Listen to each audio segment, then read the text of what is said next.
Hello friends, मैं सी कनिका गोयल आज आपके पास जो टॉपिक लेके आई हूँ वो है हमारा भी रिसेंटली जो नोटिफिकेशन नंबर 48/2022 डेटेड 29 अप्रैल 2022 को सीबीडीटी ने इशू करी है।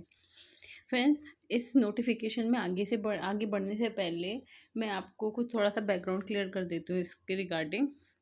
बेस इसका फाउंडेशन क्रिएट कर देती हूँ। अब आपको याद होगा जब फाइनेंस बिल आया था उस टाइम पे गवर्नमेंट ने प्रपोज किया था कि हम आप लोगों को एसएससीज को ये ऑप्शन देंगे कि अगर वो अपनी रिटर्न फाइल करना भूल जाते हैं या चेंजेस कर सकते हैं जो वो 139 सबसेक्शन 4 और 5 में नहीं कर पाते हैं, रिवाइज एंड बिलेटेड रिटर्न के टाइम पे भी नहीं कर पाते हैं, तो हम उन्हें ऑप्शन देंगे अपडेटेड रिटर्न का। तो वो अब हमारा पास हो चुका है, एक्ट बन चुका है फाइनेंस एक्ट 2022 और उसी की एम्पावर को करते हुए उन्होंने नोटिफिकेशन इशू करी है और हमारा आईटीआर यू लेके आए हैं।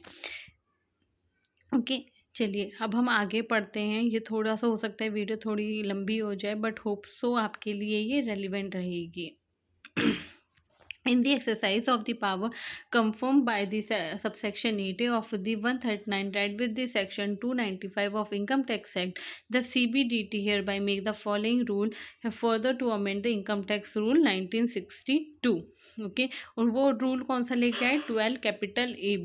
12 वो रूल लेके आए हैं। उसके अंदर उन्होंने अपडेटेड रिटर्न ऑफ इनकम लाए हैं और ये हमारा कब से क्या कहते हैं रेलिवेंट रहेगी रिटर्न, आप कब से एलिजिबल हो जाएंगे? First for the assessment year first starting from the 1 April 2020 and उसके आगे की। अगर मैं आने की बात करूँ असेसमेंट ईयर मेरा ये 2021 की बात कर रहे हैं तो मेरा ये फाइनेंशियल ईयर हो जाएगा 1920, फाइनेंशियल ईयर 1920 से लेके अब तक की। तो आप फाइल कर सकते हैं आईटीआर यू, लेकिन कौन फाइल कर सकता है? वो केवल हमारे एलिजिबल एसएससी ही कर सकते हैं। ये हमारे जब फाइनेंस बिल आया था उसमें उन्होंने बताया था कि कोई भी फाइल कर सकता है, लेकिन आप किस केस में आप रिटर्न फाइल नहीं कर पाएंगे? अगर आपकी नील रिटर्न है उस केस में आप आईटीआर नहीं फाइल कर पाएंगे। दूसरा, अगर आपको है ना अपना जो आपका रिफंड था वो क्लेम करना है इस तब आप आईटीआर फाइल नहीं कर पाओगे। आपने रिफंड पहले क्लेम करा था बट उसको इन्हेंस करने के लिए आप आईटीआर फाइल कर रहे हैं तो आप आईटीआर यू फाइल नहीं कर पाएंगे। अपनी लायबिलिटी को, अपने टैक्स को कम करने के लिए भी आप इस आईटीआर यू का इस्तेमाल नहीं कर पाएंगे। और आप भी आईटीआर यू कब भर पाएंगे? जब हमारा सेक्शन 140B के अकॉर्डिंग आपका चालान की कुछ पेमेंट बन रही है, आप तभी ये फाइल कर पाएंगे।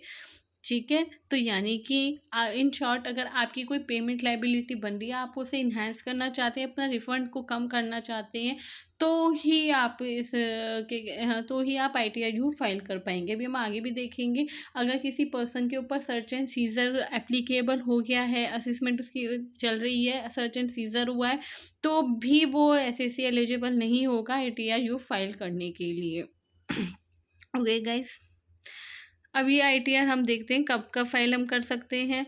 ये आईटीआर हम फाइल कर सकते हैं, सॉरी गाइस,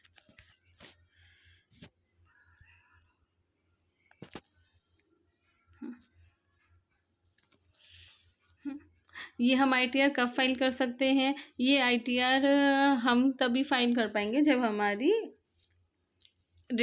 को लाइबिलिटी अपनी दिखानी होगी, शो करनी होगी। ठीक है, कोई भी भर सकते हैं, individual, HUF, firm, LLP, association of person, body of individual, चाहे वो कॉपरेटेड है नहीं है, लोकल अथॉरिटी, आर्टिफिशियल जुडिशल, हर कोई इस रिटर्न को फर्निश कर सकता है। वो अगर जो ये पर्सन है जिनके ऊपर जिन्हें आईटीआर 7 फाइल करनी है वो डीएससी के थ्रू करेंगे, और अदर्स जो होंगे वो डीएससी के थ्रू भी कर सकते हैं या फिर ईवीसी से भी कर सकते हैं।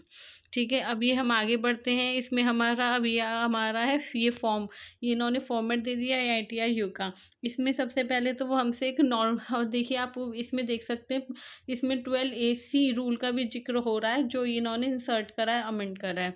ठीक है, अब हम आगे बढ़ते हैं। इसमें सबसे पहले तो जो रिक्वायर्ड डाटा माँग रहे हैं वो कर रहे हैं हमारा नॉर्मल डेटा, नॉर्मल इन्फॉर्मेशन माँग रहे हैं एसएससी की। एक तो आधार कार्ड, पैनग्राम, असेसमेंट ईयर, किस असेसमेंट ईयर के रिगार्डिंग है।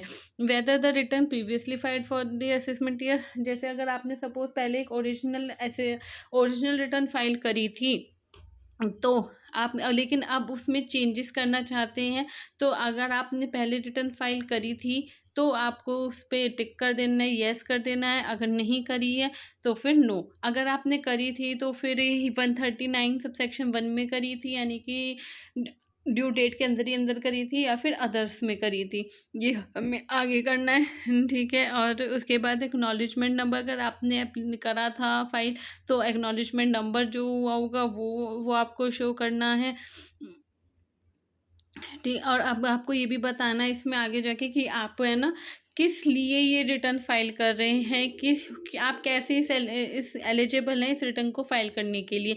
जैसे मैंने आपको बताया, आप एलिजिबल कब होते हैं, या तो आप नील रिटर्न आप फाइल नहीं, आप जब आपकी नील रिटर्न नहीं है तो आप एलिजिबल हैं, आपको रिफंड क्लेम नहीं करना, एलिजिबल है।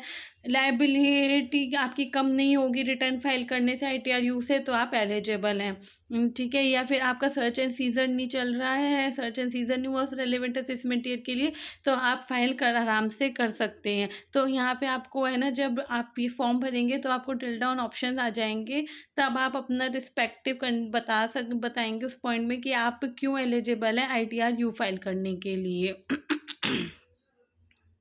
ठीक है, यहाँ पे फिर हमारे को उसने बताए हैं कि reason for updating your ITR income, क्यों आप कैब कब कर सकते हैं। रिटर्न प्रीवियसली आपने नहीं फाइल करी तो आप कर लिए, इनकम आपने करेक्टली प्रॉपरली नहीं बताई थी इसलिए आप कर लीजिए। Wrong head of income choose कर लिया था, reduction of carry forward loss है, रिडक्शन ऑफ अनअब्जॉर्ब डेप्रिसिएशन है, reduction of tax credit under section 115 जेबीजेसी है, रॉन्ग रेट ऑफ टैक्स ले लिया था, या अदर्स केसेस में। अब यहाँ पे आप एक चीज़ और याद रखना, यहाँ पे आपको दो ऑप्शन दे रहे हैं आगे भी इस वाले पॉइंट में। Are you filing the updated return during the period up to 12 month from the end of relevant assessment year, या फिर between 12 to 24 month from the end of relevant assessment year. क्यों? क्योंकि आपको है ना अपडेटेड रिटर्न को file करने के ना 2 साल मिलते हैं end of the relevant assessment year के, 2 के बाद आप उसके एंड होने के 2 साल तक आप अपडेटेड रिटर्न फाइल कर सकते हैं। अब यहाँ पे हमारे को इसको बाइफर्गेशन क्यों दिया है, क्योंकि यहाँ पे कंप्यूट करते हैं आपकी फ़ीस की लायबिलिटी। अब मैं आपको बता देती हूँ क्या होता है। अप टू 12 मंथ के अगर आप करते हैं तो आपको जो एडिशनल टैक्स पे करना पड़ता है, अगर आप एक साल end of the relevant assessment year के विदिन 1 ईयर अगर आप आईटीआरयू फाइल करेंगे, तो आपका जो एडिशनल टैक्स बनेगा वो पेमेंट होगी आपकी 25% ऑफ जो आपका टैक्स बन के आएगा, प्लस उसके ऊपर जो फ़ी एंड पेनल्टी आई है वो जो टोटल होगा एग्रीगेट होगा उसका 25% एडिशनल टैक्स आपको पे करना पड़ेगा। अगर आप वो 1 साल ख़त्म होने के बाद दूसरे साल में भरेंगे तो आपको वो वाला जो एडिशनल टैक्स का जो अमाउंट है, परसेंटेज है, वो 50% हो जाएगा। ओके गाइज, अब नेक्स्ट पॉइंट पे चलते हैं। Are you filing the updated return to reduce the carry forward loss और unabsorb depreciation of tax credit. ये आपके सेम वही पॉइंट्स हैं कि आप किस लिए रीजंस के लिए आप रिटर्न भरें, वो आपको सारी चीज़ें उसके लिए मेंशन करनी पड़ेगी। आपको अपना कंप्यूटेशन, फिर आगे आपको कंप्यूटेशन बनानी है, अपनी टैक्स बनाना है। और जैसे मैंने आपको कहा था, जब आपकी पेमेंट होगी, चालान आपका क्रिएट करना होगा अंडर सेक्शन 140 कैपिटल बी में, आप तभी आईटीआरयू फाइल कर सकते हैं। तो वो यहाँ पे इन्होंने ये रहा, आप पॉइंट नंबर 14 का कैपिटल ए में देख सकते हैं। जब आपको डिटेल ऑफ पेमेंट डालनी है of the tax on the updated return under section 140 capital B, आपको उसके जितने जो आपने बीएसआर कोड है, जो पेमेंट करी है, चालान की डिटेल, वो यहाँ पे डालनी होगी। ओके गाइस, उसके बाद टैक्स पेमेंट्स की आपने कितना हमारा टैक्स हुआ है। अब मैं आपको ये बताऊँ एडिशनल टैक्स किस पे हुआ था। सपोज़ आपने पहले अगर मेरी रिटर्न भरी थी तो उसके ऊपर जो टैक्स इनकम पे कैलकुलेट, और पहले टैक्स रिटर्न फाइल करी थी सपोज़, तो मेरी पहले जो रिटर्न फाइल करी थी उसमें टैक्स वगैरह सब बन के आया था मेरा 20,000। 20,000 में मेरा इंक्लूडेड मान लो आप, इंटरेस्ट भी था 234 ए बी सी इन सब के भी इंटरेस्ट था, सारी चीज़ें थी, तो मेरा 20,000 था TDS काट के। ठीक है, अब मेरी जो इसके अब मैं अब ITR फाइल करूँ, इससे मेरी जो टैक्स लाइबिलिटी टोटल आई है वो 50,000 आई है आफ्टर 234 ए बी एंड सी के बाद। ठीक है, और TDS क्लेम करने के बाद। तो फिर इसमें से मैं ये 50,000 में से वो 20,000 माइनस करके जो 30,000 का पोर्शन आएगा उसके ऊपर मेरा 25% और 50% रिस्पेक्टिवली कैलकुलेट किया जाएगा और वो पेमेंट की जाएगी। ओके, आपको इसमें रिलीफ भी अगर आपने पहले 89 में नहीं ली थी तो वो भी आप क्लेम कर सकते हैं, कोई प्रॉब्लम नहीं है। नॉर्मली आपको फिर वेरिफिकेशन डिक्लेरेशन दे देना है अपना, जो हम नॉर्मली रिटर्न्स में देते हैं। होप सो कि आपको ये वीडियो पसंद आई होगी। कोई भी ITR के रिगार्डिंग आपको कोई और भी क्वेरी हो तो आप मुझसे आराम से पूछ सकते हैं, कमेंट बॉक्स के थ्रू पूछ सकते हैं। मैं अपनी मेल ID भी पिन कर देती हूँ नीचे डिस्क्रिप्शन बॉक्स में, तो आप मुझे वहाँ पे भी कोई भी अपनी क्वेरी को मेल भी कर सकते हैं। There is no an issue. और कोई भी आपको प्रॉब्लम हो तो आप कमेंट बॉक्स में ज़रूर उस बात को शेयर करें। Thank you so much. Video को लाइक कर देना, सब्सक्राइब कर देना एंड शेयर कर देना। Thank you.